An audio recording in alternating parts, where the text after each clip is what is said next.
Well, welcome everyone. I'm Andrew Stuck. I'm one of the co-producers of Walk, Listen, Create. For those of you who are unaware of Walk, Listen, Create, we're a not-for-profit, and we support people like yourself, people who are interested in walking, writing about walking, making walking art, or making work that's to be experienced or consumed on a walk. And we've got about 2,500 contributing members. So do join us if you'd like to. If you haven't already, you've now registered. You can add a headshot and a profile and be involved with Walk, Listen, Create. We'd love to have you along. And what's going to happen soon is we're going to introduce Krista, who some of you may already know is both a poet and author, and she's been shortlisted in 2 of our writing competitions. So we run annual competitions, of which we're running one at the moment on the theme of walking in the dark. So do check that out. I'll put the link in the chat at some point. Okay, so these salons are really to try to find out about our guests' approach to writing and about walking, and less really about their walking, if that makes it's more about the writing than the walking. So Krista is actually a fantastic person to have along because she's not only a writer and a walker, but she's actually doing a PhD on writing and walking as an inspiration for creativity and storytelling. So we're going to run the salon slightly differently. She's going to do more of the talking than anyone, obviously. She's going to show some slides, do a couple of readings, and then we're going to open it up for questions. I've got questions up my sleeve if none of you can think of a question, but we'll open it up to anyone and everyone to have ask questions and have a discussion. So let me introduce her. She's a Canadian writer, educator, and PhD candidate. She's currently completing her doctoral dissertation, Footnotes, a practice-based exploration into walking, writing, and creativity through the School of Creative Arts at the University of Gloucestershire, which is quite an achievement because Krista lives in London, Ontario. So her practice-based research explores the relationship between walking and creativity. Outside her academic work, she writes fiction, creative non-fiction, which I've always thought is a bit of a dodgy one, and poetry. Her writing often explores nature and cultural themes. Her work has recently appeared in the League of Canadian Poets and also Petal Projections and Out of the Woods, Voices from the Forest City. And she teaches humanities and social sciences part-time at the college level. She lives with her husband. She's got a daughter and a whippet. Husband, daughter, and whippet are out of sight. The whippet might pop in and start barking at some point. But Krista, it's really over to you. So start us off. All right. Thank you so much, Andrew, for the introduction. So I have prepared some slides that I was going to pull up here. So I'll do that now. It does take a minute or so to queue them up. And yeah, I'd love to walk everybody through a bit about my process because I'm using walking as subject, as method, and as structure for my storytelling. So I thought that we could talk a little bit about those 3 things today. I'm happy to entertain any questions that anyone has as I'm going through. We can keep it, pretty casual. This isn't a formal presentation by any means, so feel free to interject at any point if you have comments or questions, and we'll go from there. All right, so hopefully my slides are visible. Can someone give a thumbs up? Great. All right, so Yeah, I'll begin just by talking a little bit about my project, and then I'll get into some of those insights about the subject, method, and structure. And I've also got a couple readings that I could go through depending on how much time we have.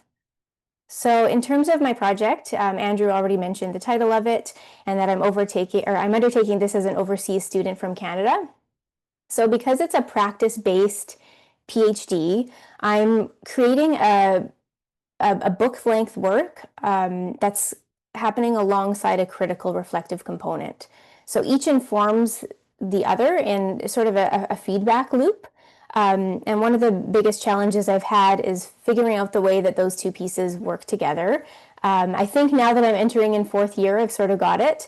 But my creative work takes the form of these really impressionistic, sometimes non-linear vignettes. And I do blend both prose and poetry in my work. I don't know if the poetry will actually make it into the final piece or not, or if I'm just going to see that as more part of the process, but for now it's there. And the reflective component explores the role of walking in creativity with a particular focus on creative writing.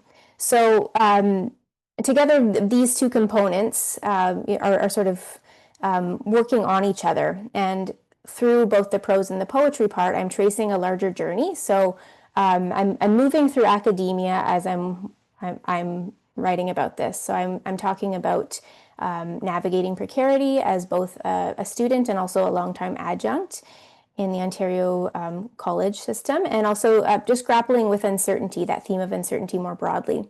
And ultimately, I'm moving towards transformation, or what I call a creative homecoming.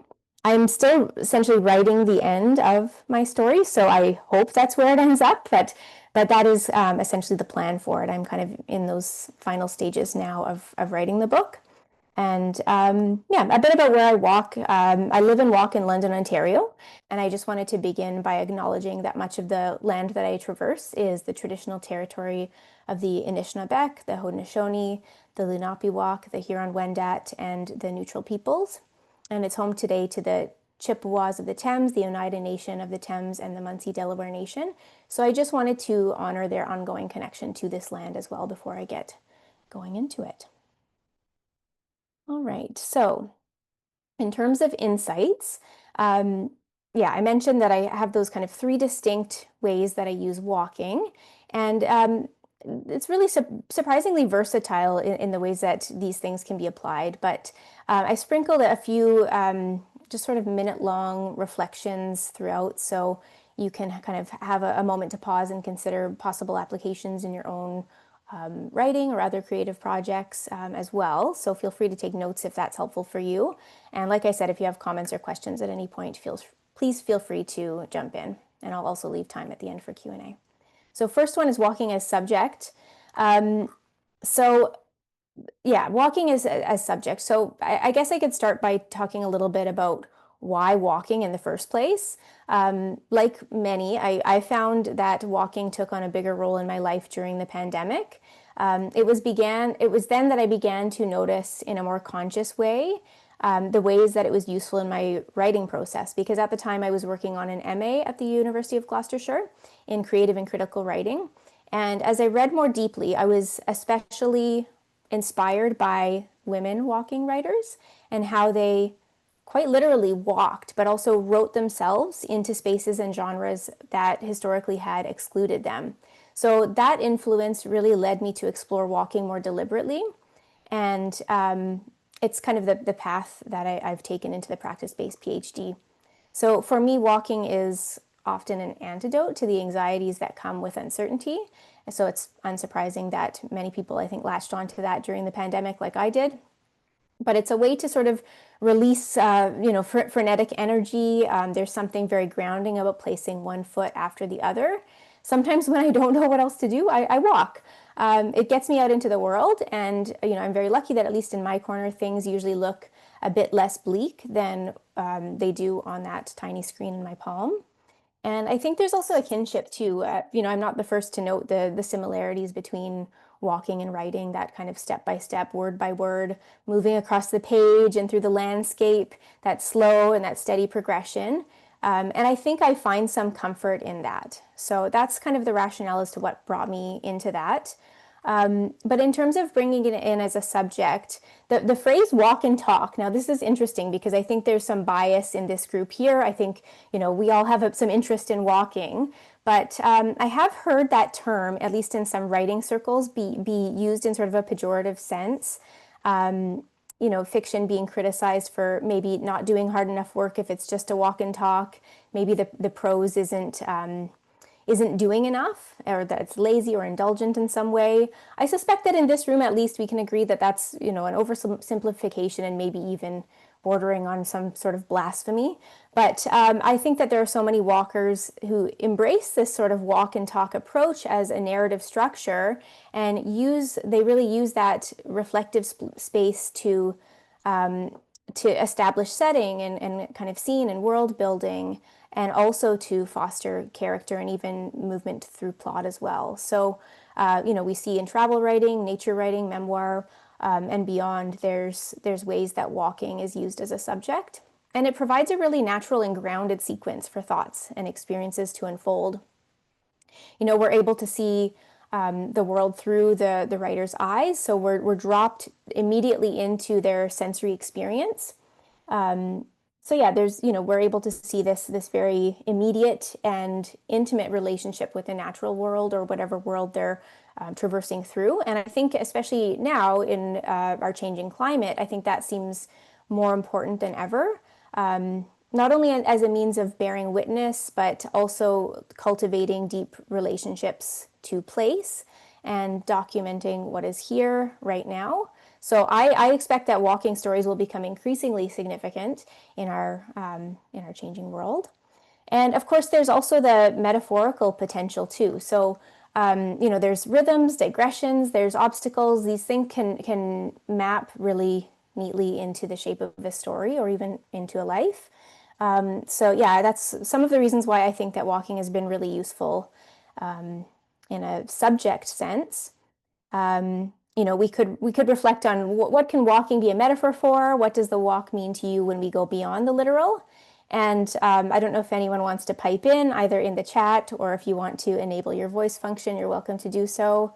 But I've got a list here as well, and I think that this is a very small list, actually. I think there's so many places that the walk can be valuable for nudging us into going beyond just the literal footsteps. There's a lot of very rich metaphorical meaning that can be found in writing about walking.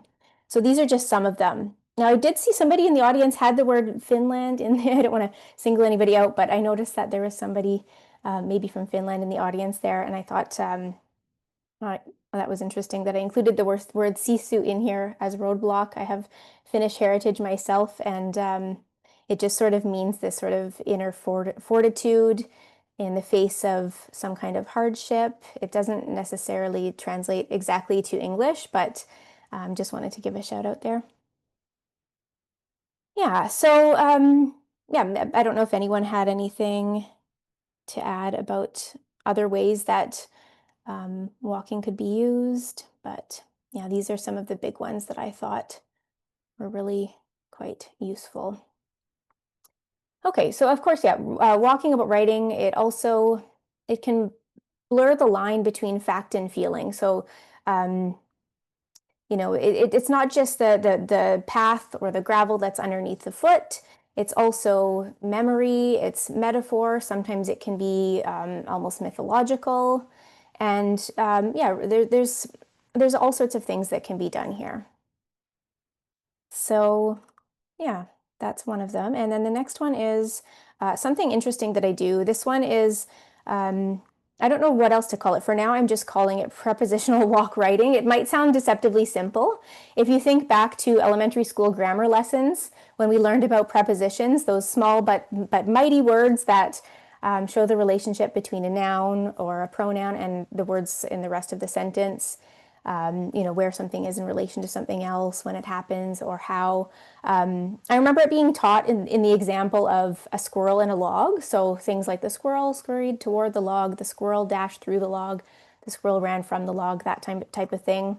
And I've sort of expanded on that to go beyond the prepositional language and into the realm of the figurative.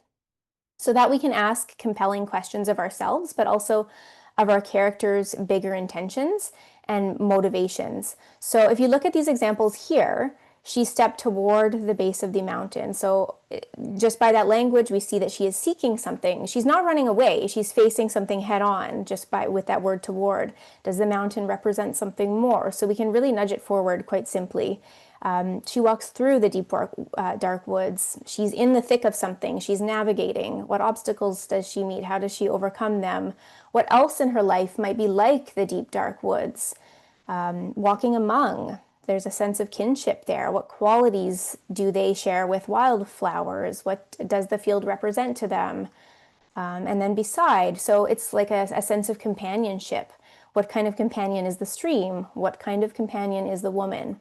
So if you consider the difference between walking towards something versus walking away from something, there's going to be differences in the person's gait, their pace, their posture, their rhythm, the emotional undercurrent, the energy that they're bringing to moving through that space. It really starts to shift depending on whether the walker is approaching something or leaving something and how they feel about doing that. So the actual prepositional words, they matter less than the figurative space that they open up. So think about what else in a symbolic or in an emotional or even in a creative sense is the walker moving into or toward or among. So this approach, it enriches the storytelling. It deepens characterization and plot. A really standout example that I'd like to highlight here is in Nan Shepherd's The Living Mountain. She's not just climbing up the mountain, she's rather walking into it.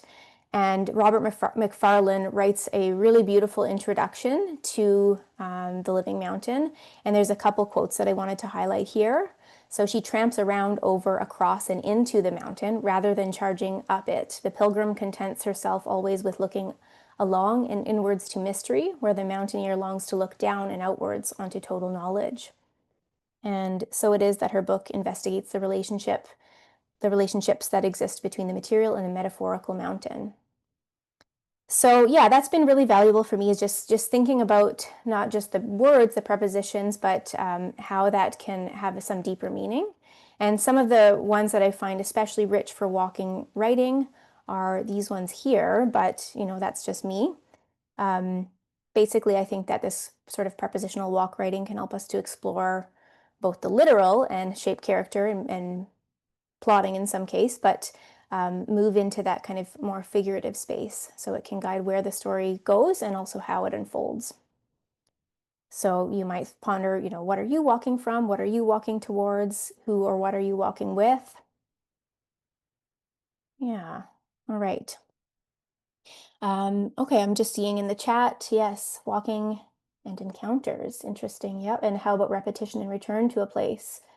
Yeah, I think repeated walking is something that is very interesting because, going back to a place where we have sort of maybe some history with, and seeing all of the things that it conjures, I think that's a very rich example too. And in my writing, I definitely do that as well, returning to landscapes, places where I've grown up or places where I've traveled to before. Actually, one of the readings that I've prepared today is an example of that as well. Right, so, okay, if I look at the next one, walking as a method. Yeah, so walking as a creative method, I know there's some walking artists that look at performance art and so on, walking performance in this group. So I'm not going to get too much into the history of some of these methods because I know that's probably something that many of you are familiar with, but just very briefly, how I use this and also some of the whys as to why I use this. Walking is a creative method that's useful in so many different ways that I think a lot of people who aren't maybe doing this type of work don't realize that walking can be a method. But yeah, there's a lot of really interesting places that this can go. So yeah, it boosts creativity. In a 2014 study, Opezzo and Schwartz tested whether walking boosts creative thinking. So this is actually supported by the literature. So they look specifically at divergent thinking, so the ability to come up with, generate novel ideas, and participants created creative tasks like coming up with unusual uses for everyday objects while they either sat indoors, walked out of doors. And the results were that walking significantly increased creative outputs compared to sitting.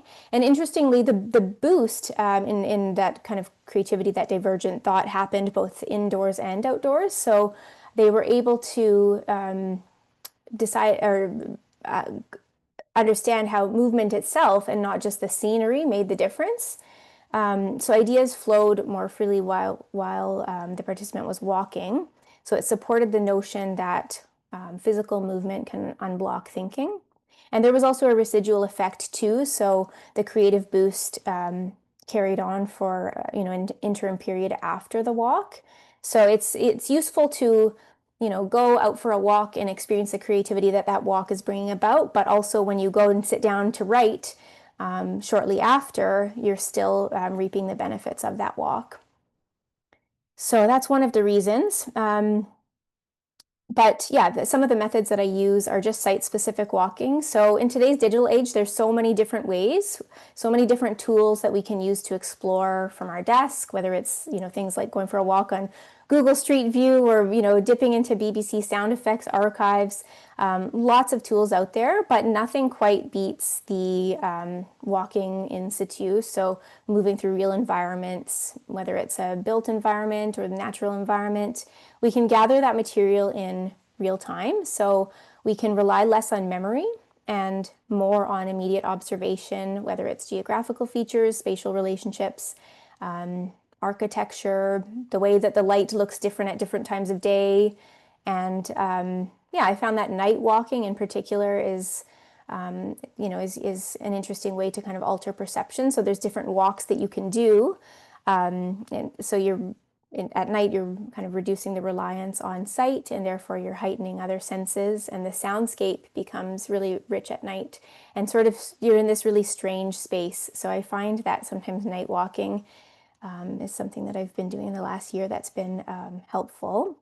There's also Annabelle Streets has a book called 52 Ways to Walk, and even sometimes using different exercises in a book like that just nudges you into walking differently. That can bring interesting things to the writing as well.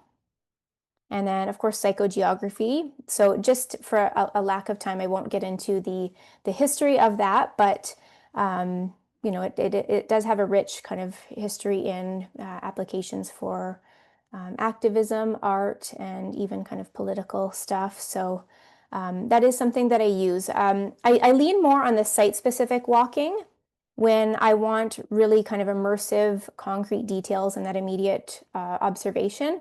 But when I want to be nudged out of my comfort zone, I latch onto the psychogeography because it is more disruptive. It's essentially this unplanned wandering through urban spaces, letting the mood or kind of an aesthetic intrigue dictate your route rather than just a standard map or a familiar path or a habit. So years before I even knew what this term meant, my friend Katie and I were deciding that we're going to go for a walk and we're going to only follow the color blue and just see where that takes us. And it pulled us into streets that we might not ever have thought to go down in her neighborhood. So that was kind of interesting. So I think a lot of people draw from psychogeography, even if they maybe aren't familiar with kind of the history or the practice of that name. But it does allow us to follow creative impulse and see the way that place bears onto us, and the way that environments can influence our emotions and our thoughts and behaviors. And it's also, a method of resistance too. So, we're able to kind of resist efficiency-driven urban planning and capitalist motives and so on. So it's a disruptive method, I would say. But using notes, voice memos, photos, whatever you'd like to do to kind of document that psychogeographic journeying can be really handy for a habitual walker like me. Like I said, this approach helps me to break out of routines and notice new things. Okay, so yeah, that's a little bit about walking as method. So the shared benefit is that both site-specific walking and psychogeography, they both go beyond just establishing setting. So just, writing about place. A place can also act like a character. It can also shape mood. It can, shape pacing and even a character's choices, their motivations, and so on too. So, and there's also that embodied dimension. So how does it feel to walk there? Is the terrain uneven in a physical sense? But what about the affective and the cognitive aspects of that as well? With the wind shifts when you turn a corner, what does that feel like in a very subjective way? So walking invites reflection, not only about how the environment changes, but also how we change in relation to being in that environment. Yeah, okay. And the next one is walking as structure. It took me actually a couple years into the PhD before I even realized I was doing this. Um, but yeah, now I'm fully on board with bringing the walk right into the structure of my writing so that reading it feels like the experience that I'm describing. So at the broadest level, my project loosely follows the 3-act structure, which I think of maybe in a sort of different way. I'm not really doing maybe as dramatic of an arc as a typical story, but I do think of it generally as having a bit beginning, middle, and end. So I call it my trailhead, my thicket, and my meadow. So generally, we have that kind of setup in the beginning, and then there's some obstacles around the middle, and then some kind of redemption or resolution at the end. But I do see the whole walk as a figurative walk or journey, very much in the sense that we discussed earlier. But one really interesting thing is that I've latched onto this idea of loop walks for my story design. So the concept came to me not just from being a walking writer, but also a walk reader that is just reading lots of books about walking. So I noticed it in Nicola Ross's book called 40 Days and 40 Hikes, Loving the Bruce Trail One Loop at a Time. And instead of hiking the Bruce Trail end to end in long stretches, she broke it into 40-day loop hikes, each loop beginning on the main trail and then circling back to the starting point via a side trail. So it's self-contained hikes, but that make up part of the larger journey. So this approach avoids retracing steps and overly complicated logistics. But yeah, the Bruce Trail here in Ontario runs nearly 900 kilometers along the Niagara Escarpment from Queenstown near Niagara Falls to Tobermory at the tip of the Bruce Peninsula. And I found that Ross's approach is both creative and practical. And as a parent who has a day job, I could really relate to this. So multi-day or through hikes aren't always possible for me. And this loop walk method made walking more accessible. So it also felt really comfortable too. Ross talks about breakfasts and B&Bs with lattes, and I really kind of felt a kindred spirit in this approach. So yeah, it did shape my approach to structure in that it kind of gave me a structure to work with. So when I first drafted my PhD proposal, I knew I wanted to work in these shorter self-contained pieces, but like I said, it wasn't until a couple of years in that I really found this one. It was actually after attending a talk by Ross at Eden Mills Writers Festival that I found this as my structural inspiration. But like her hikes, each of my vignettes is essentially a loop walk. It's self-contained, but it's part of that larger journey. So some loops are directly connected, some are a little bit more tangential. I'm intentionally reclaiming the word meander here in storytelling. But yeah, collectively, these vignettes contribute to a cumulative narrative. So in a loop, you start and you end in the same place. So sometimes I'll bring myself back around to a theme or a motif or even just sometimes a word to give a sense of that return. And linear narratives often suit writing about walking really well, but the loop structure, because of that self-containment and that sense of return, it's maybe a little bit more flexible, and it works well in both the linear as well as the non-linear types of writing. So yeah, that was one thing that took me way too long to maybe find that structure, but around third year I did finally find that, and I'm really glad that I did, because it's been working really well with the type of structure that I wanted to present in my writing. Yeah, so lots of other interesting shapes that are patterns that or forms that could be used to convey a story, and some of them are walking related, but here's a few that I thought of. I don't know if anyone has other ones to add. If you're interested in thinking creatively about story structure, there's a really good book that I recommend here, Jane Allison's Meander, Spiral, Explode, Design and Pattern in Narrative. And yeah, the examples that I've given here are walking specific, but there's lots of other ways that you could kind of conceptualize structure from other objects or things that might be related to the story in some way. So again, you can get that sense of sort of creating an experience that feels like what it is that you're describing, or the story that you're telling. All right. Okay, I have a blank slide here, so that probably means that I've reminded myself to pause so I don't drone on and on and on without giving anyone a chance to ask any questions or comments, or if not, I can maybe use this opportunity to do a reading. I'm just going to check in the chat. Any thoughts so far? Is there anything that anyone wanted to comment on?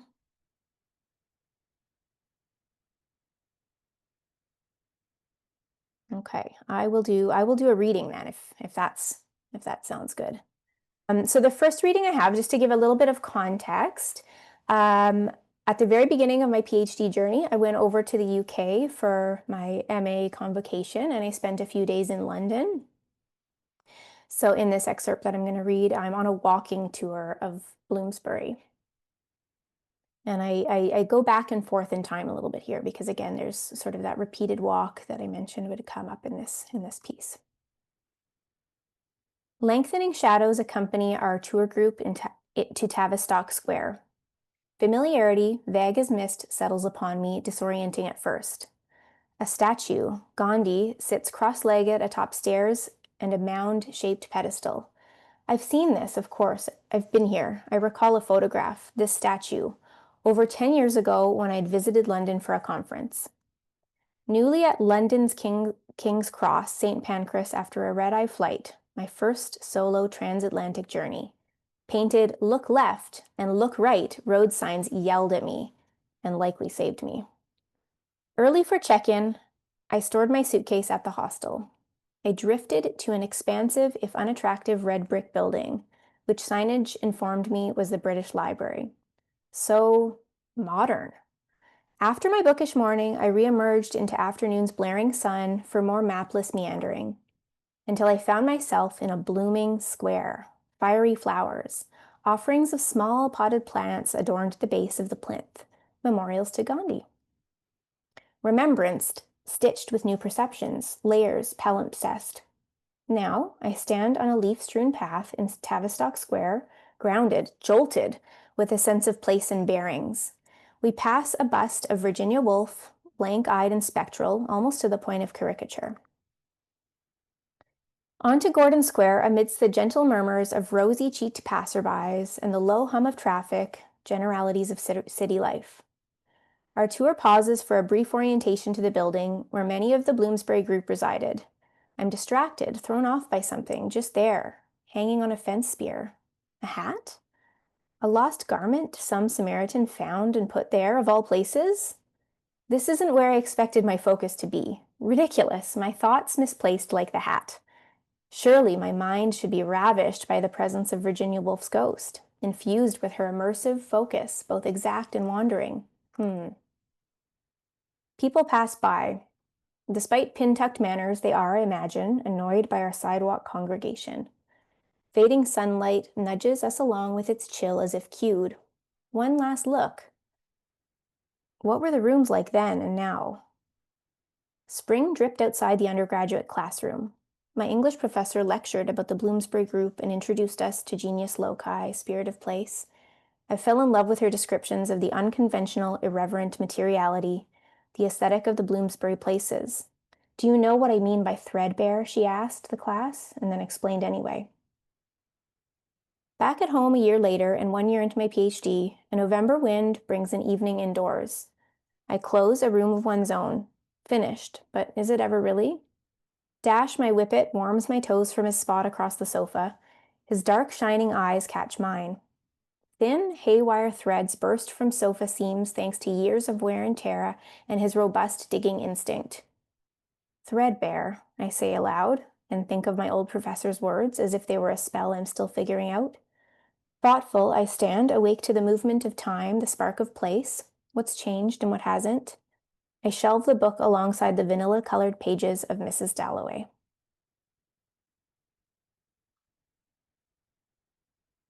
Okay, so this next one, I'm just gonna call it World's Shortest Walk, Learning to Walk or Not with a Newborn. And I begin with a poem. This poem was actually published in Mother Lore,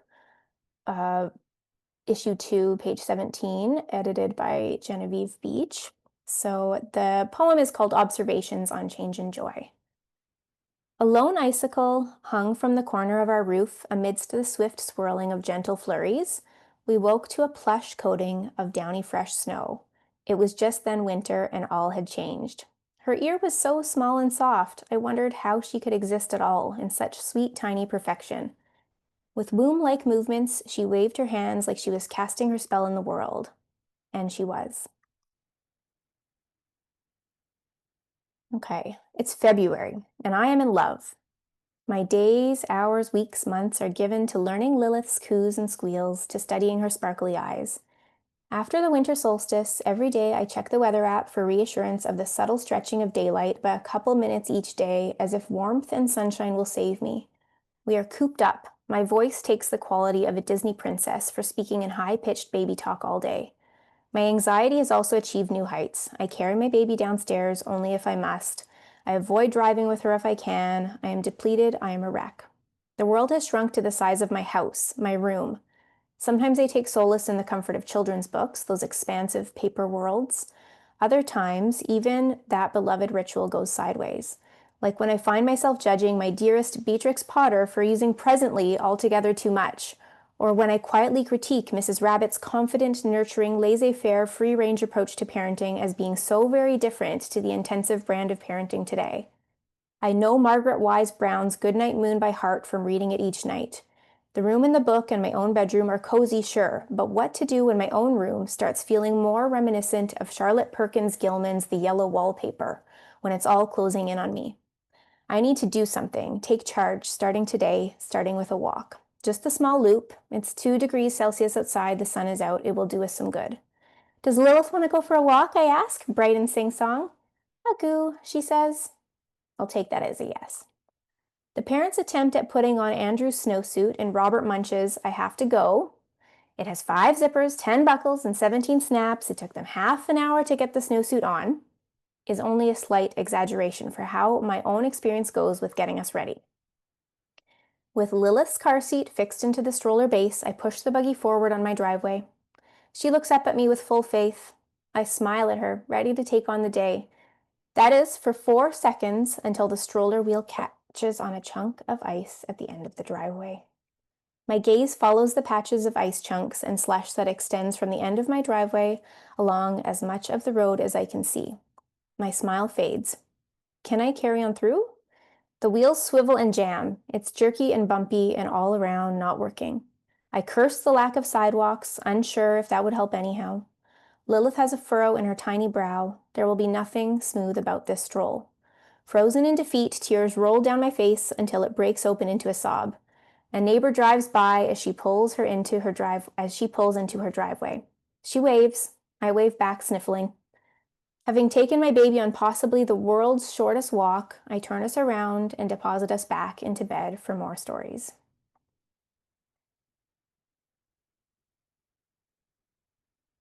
All right. So yes, a few very different pieces at different times. I think that have a different feel. One of them is more about not walking than it is about walking, but I think it speaks to that sense of kind of craving craving a walk and just having circumstances around me as I was kind of settling into that new phase of life um, shape the experience.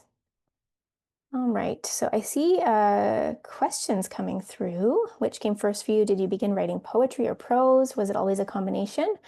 I think actually when I was a child, I remember being 10 years old and learning about poetry at school, and then coming home and kind of reciting poems as I was falling to sleep, creating little rhymes and things like that, and thinking, wow, poetry is amazing and poetry is fun, and just loving that and really latching onto it. And then I think I lost that, and I think I needed some permission or something to write poetry. But when I was doing my MA in creative and critical writing, my phenomenal advisor was a poet, and actually she really got me back into that world. And yeah, ever since I've been really working with poetic inquiry as part of my suite of methods as well. And yeah, I can't stop. So um, I think the prose maybe came first when I started to call myself a writer. I think it was prose, but yeah, now I'm definitely in in with both. I just don't know again if the poetry will will always be a part of it or not, if it'll just be part of my process. And even if it is, that it's still a very valuable part, because it helps me to access different realms. Like maybe if there's something that's maybe more emotional, sometimes maybe poetry is a nice way to be an access into that. But yeah, definitely both of them. Um, okay, I see another question there.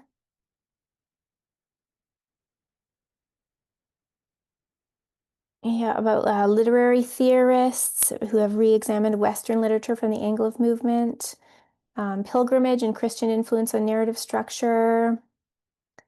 Yeah, that's an interesting one. So I'm not too sure about using that as narrative structure. There probably is. I have a really kind of loosey-goosey conceptualization of pilgrimage, than maybe looking at it kind of through that lens. But yeah, that's a really interesting question to maybe look further into.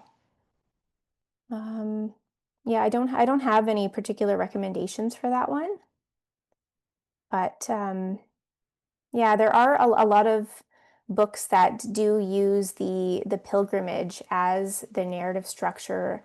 I'm thinking of um, I'm thinking of maybe like Sonia Overall's, some of her work, or um, maybe even I think one of the guests that you recently had, Andrew, um, is it Phoebe? I think maybe that might be. Yeah, Phoebe Smith. Yeah. Yeah, that might kind of bring in some of the pilgrimage aspects into that narrative structure. There's quite a lot of them. A lot of the Walker writers are writing about pilgrimage, I find. Yeah. Any other questions?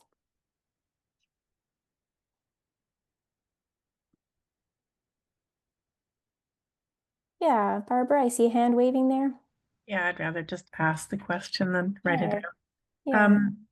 This is something that I've grappled with in my own work as well, is whether within my own conception of walking, I'm including other self-directed forms of mobility. So people who roll or use mobility devices, or other ways of um, being self propelling, I guess, in the environment. I'm wondering what you think about that. Yeah, absolutely. I think there's all sorts of ways that we can move through space. It could be wheeling through space. There's one researcher, I think I'm not sure if it's pronounced Parent or Parent, Parent. I can't remember if it's 2016 or 17, but yeah, it was an interesting paper that I read about that as well. Might be something to look into. And I think there's maybe not as much of that in the walking literature as there could be, but I think that really brings some interesting new takes into the walking literature, is looking at yeah, how that links up with other modes of moving through spaces, and yeah, bringing a bit of kind of accessibility into and maybe pushing back against areas where there could be more accessibility. So yeah, that's the one that I can think of that comes to mind in kind of the academic literature. Yeah, thanks for that. Any other thoughts or questions? Chris, And I was going to ask you about whether your writing had changed since you become a mother, or whether your walking had changed. Clearly, your changed, because pushing yeah. a pram or a buggy in icy, slippery surfaces, no fun at all. But what about your writing? Has your writing changed? Yeah, for sure. I would say both have sort of taken a journey, because it's very different walking with the buggy or having a baby strapped to your body. The baby carriers, I did that a lot when my child was young, for the first couple of years of her life, and that's really amazing, being able to have their soft little fuzzy head kind of right there. But it takes a toll on your lower back. Um, so it's moving differently, but there has been an evolution. Um, so yeah, and of course now, I just in the blog post that I wrote the other day, she's cartwheeling through the field next to me. So it looks really different in terms of the walking, but the writing part of it, yeah, I mean, I don't really work well. Like, I know some writers, are able to write in these 15-minute bursts, and that I find that really hard and frustrating when I have to kind of get into a flow and then pull myself out of it. I really struggle with that. So I prefer when I'm able to have longer stretches of writing. So I would almost rather, just push it off until I could have that longer stretch. So I do try to do that, but of course, the circumstances of my life don't always allow that so easily. So I do try to, to make that happen, whether it's getting out of the house and going to write somewhere for a chunk of a few hours, just that kind of thing, to try and build it into my days and make sure that I am prioritizing that, because it's really easy to have that be pushed aside and have all of the other stuff, you know, happening first. So yeah, it just looks a little different. It still happens, but it looks a little bit different. And both the ways that being a parent have changed. It's also added a lot of richness to both my walking and to my writing too. I think that the way that I'm walking and writing these days wouldn't be what it is if it wasn't for the way that my life looks right now too. So yeah. Yeah, thanks for that, Andrew. And Maria, I'm not able to hear you. Yeah. Sorry. Oh, so I have to unmute. Mute. Yeah. Yeah.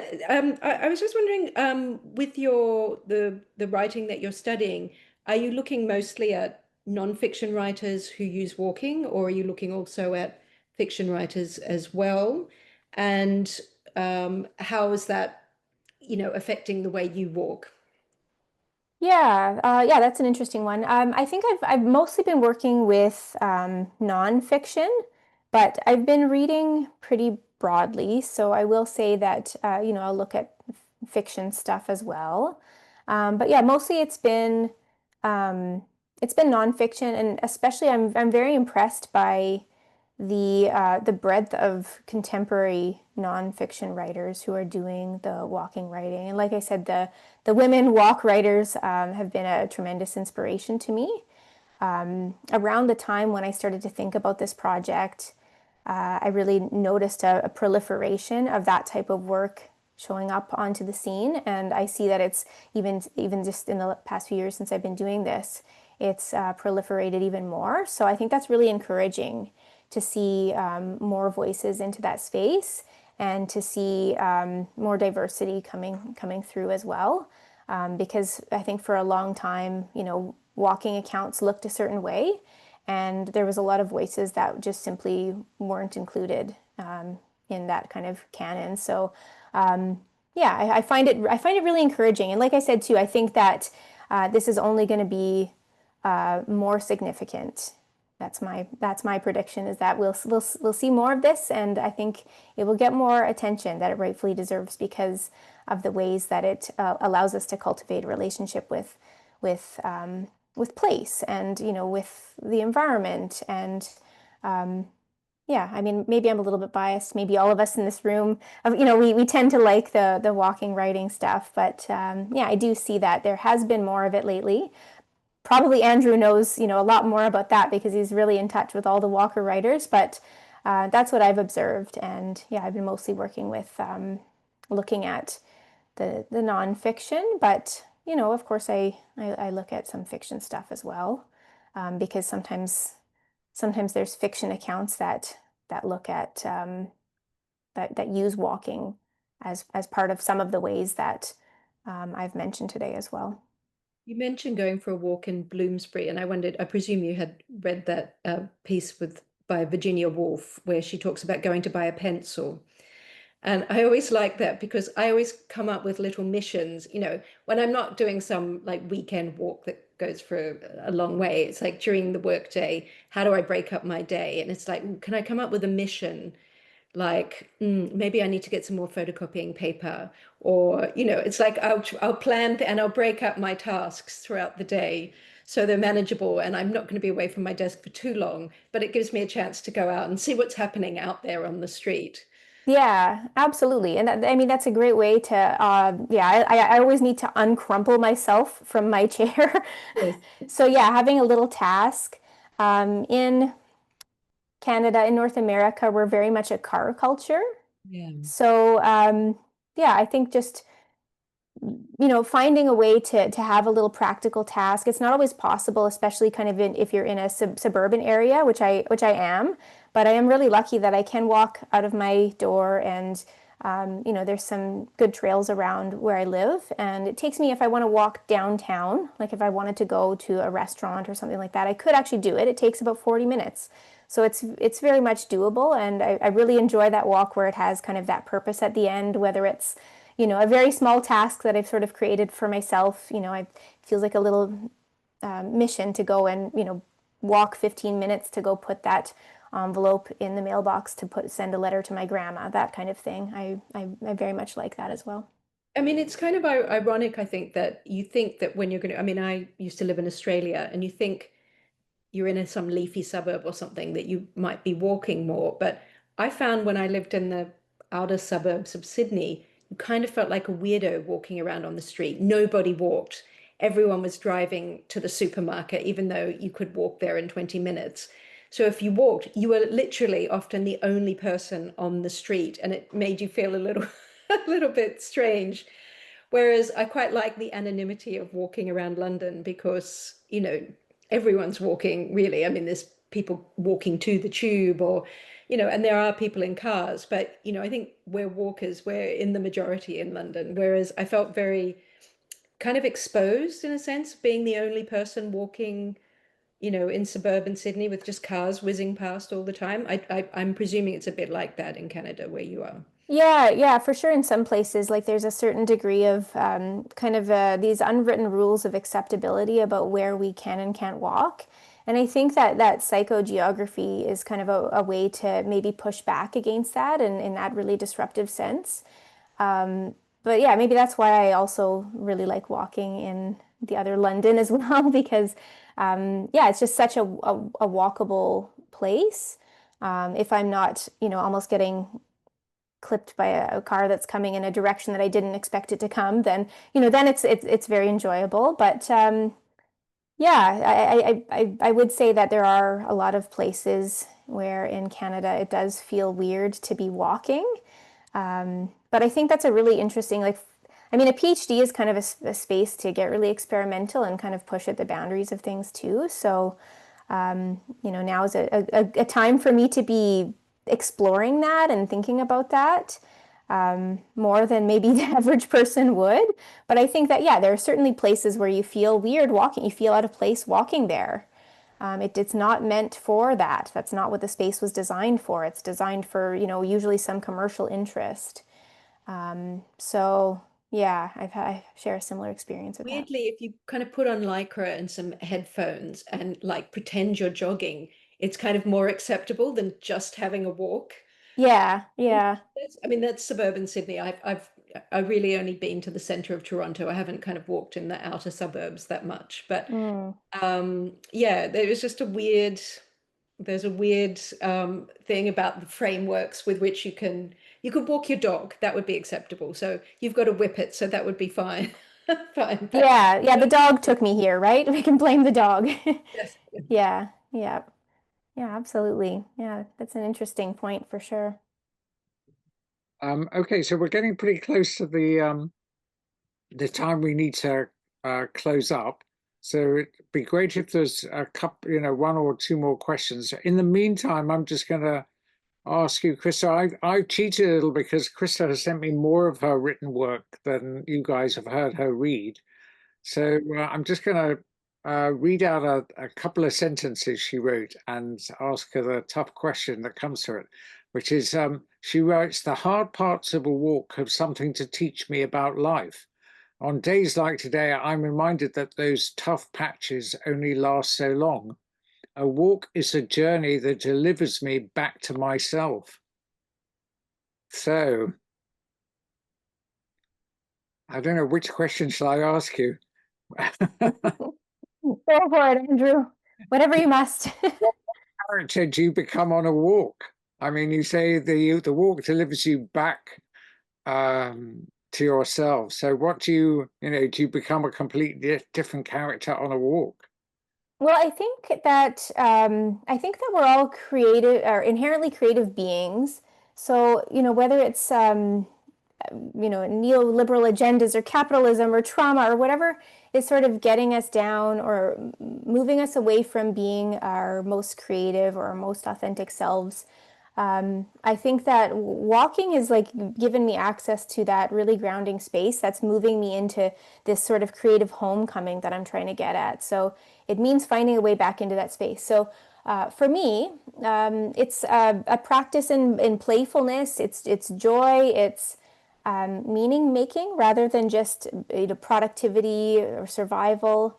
Yeah, I think walking it helps me to move towards a more authentic and also a more sustainable life. I had to be really crafty in designing my project because I knew that having a day job and having a family, this PhD was really only going to be feasible for me if I could show up as my whole self, and if I could actually do something that was very sustaining and health giving and something that brings me joy. If I could bring that into it, then that's the only way this was going to work for me.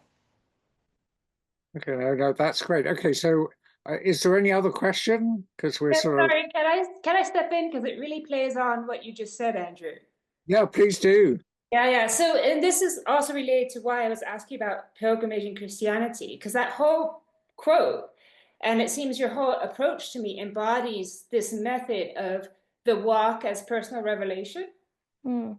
right? And personally, from my reading, I really see that as coming out of the Christian pilgrimage tradition, and like even the early, you know, early Frozen there, European Alexandra. and all that.